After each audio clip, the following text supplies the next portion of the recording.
በስነ ስርዓት የራሴ የግሌ ባሌ እንዲሆን እፈልጋለሁኝ ጋሽ ወዶኛል ማለት ነው ብላ እንግዲህ በደስታ ፈንድቃለች ማለት ነው።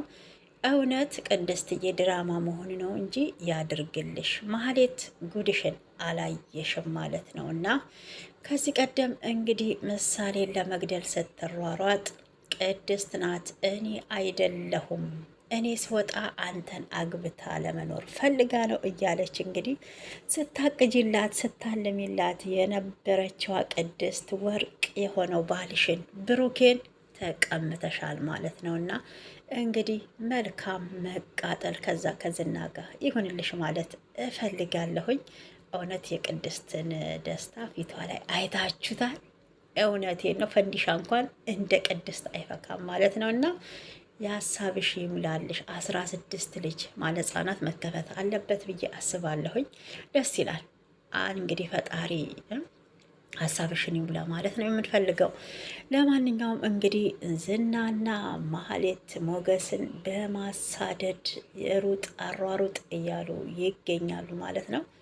ማህሌት እንግዲህ ፍላጎቷ ቤት ስለሆነ ሰላም ውድ ተመልካቾቼ እንዴት አላችሁ? ሰላማችሁ ይብዛ። ለቤቴ አዲስ የሆናችሁ ሰብስክራይብ፣ ላይክ አድርጉኝ። ለነባሮች መታች ስለምታበረታቱኝ ከልብ አመሰግናለሁ። ፈጣሪ አምላክ ያክብርልኝ። ወጥቶ ከመቅረት ከድንገተኛ ሞት ከአስመሳይ ሰዎች ይሰውረን ይሰውራቸው እያልኩኝ እንግዲህ የምሳሌ ድራማ በጉጉት የምንጠብቀው መልካምነትንና ክፋትን የምናይበት በጣም አስተማሪ ድራማ የሆነ ወደነ ብሩክ ቤት ስንሄድ እንግዲህ ብሩክ አልጋውን እንድታነጥፍለት ቅድስትን አዟት ነበረ። ቅድስትም አልጋው እኮ ተነጥፏል ጋሼ ድጋሜ ላንጥፈው እንዴ ብላ ወደ ክፍል ከገባች በኋላ እንግዲህ ቅድስትን ቸብ አድርጓታል ማለት ነው። ቅድስት በዛን ሰዓት እውነቴን ነው ደስታዋ ሙሉ ነው የሆነው ማለት ነው። አሁንም መልካም ልጅ ስለሆነች ደስታ በደስታ ሁኝልን፣ ሁሌም ሳቂልን ነው የምለው ማለት ነው።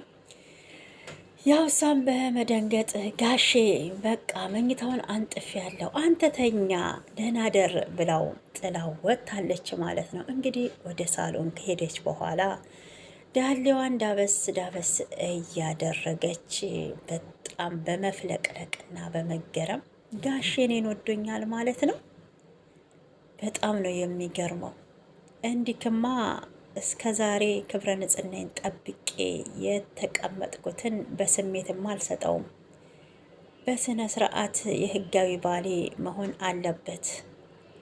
ስለዚህ ደግሞ ለጋሼ 16 ልጆችን ወልጄ 8ቱን በግራ 8ቱን በቀኝ አድርጌ ደስታ በደስታ ነው የማደርገው አለች። በጣም እየሳቀችና አዎ ቅድስት ጀግና ነሽ፣ ደግ አደረግሽ፣ ጎበዝ እያለች ራስ በራሷን ማበረታታት ጀምራለች። ቅድስት እውነትም ትዳር መያዝና ዘሯን መተካት ስለምትፈልግ ለብሩኬ ቀድማም ነግራው ነበር። ብሩክም ማን ነው ከዚህ ቀደም ፍቅረኛ አለኝ ብለሽ ነበረ ለምንድን ነው ያላስተዋወቅሽኝ ብሏት ቢጠይቃትም አይጋሼ ጊዜው ሲደርስ እነግረዋለሁ፣ አሁን አይደለም። እሱ አያቅም፣ እኔ ግን በጣም እወደዋለሁም አፈቅረዋለሁ። የወደፊት የትዳር አጋሬና የልጆቼ አባት እንዲሆን ነው የምፈልገው አለችው። ብሩኬም በጣም በመናደድ ነው እንዴ ቅድስት ብሎ ከሆዱ ባያወጣም ፊቱ ላይ ያለው ደስታው ወደ ሀዘን ተቀይሮ ነበር።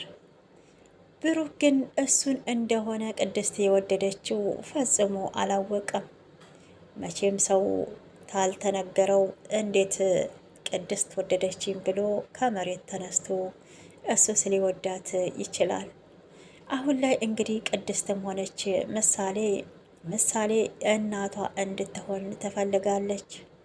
ምሳሌም ደጋግማ ለአባዬ ምን ብዬ ልንገርልሽ፣ አንቺ እናቴ እንድትሆኝ ነው የምፈልገው፣ በጣም ነው ደግሞ የምወድሽ ብላታለች።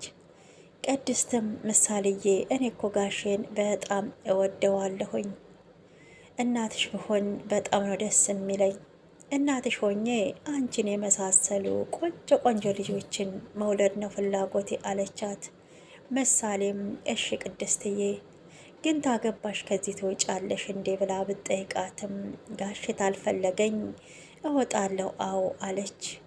ለምንድን ነው የማይፈልግሽ ንገሪው እያለቻት ትገኛለች ማለት ነው።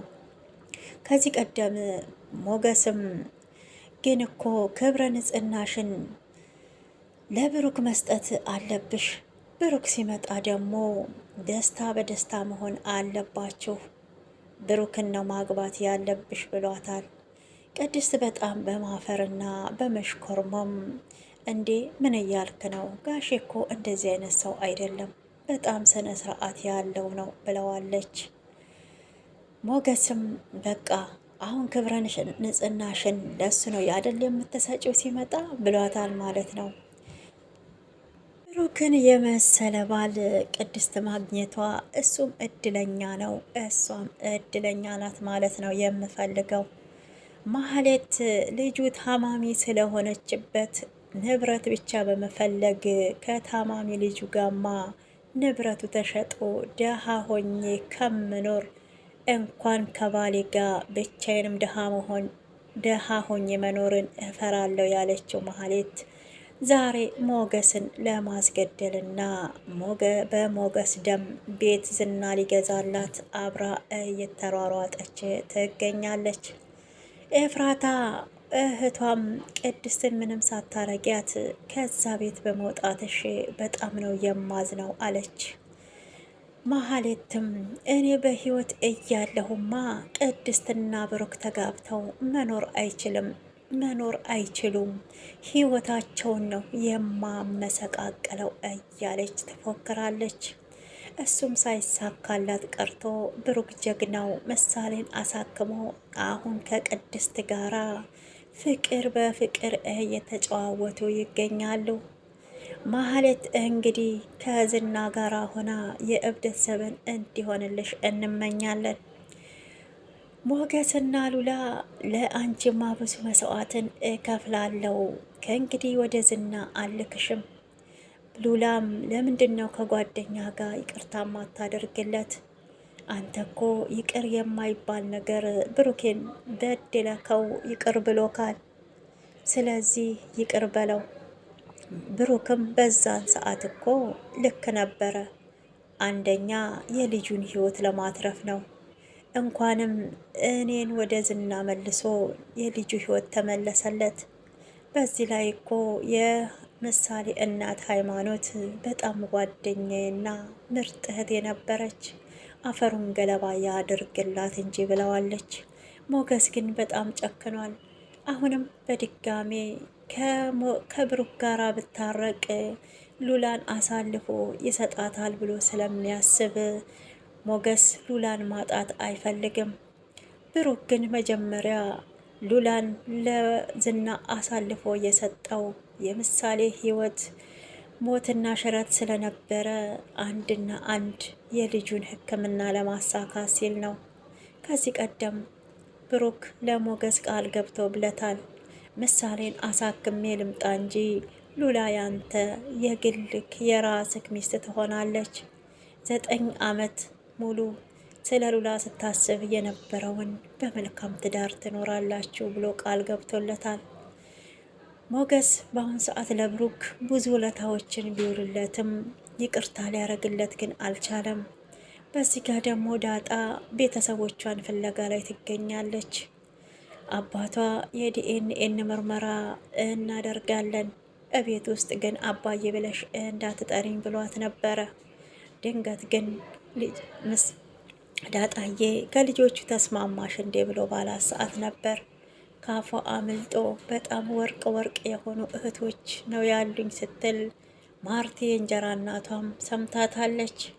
የዳጣስ እጣ ፋንታ ምንድን ነው የሚሆነው?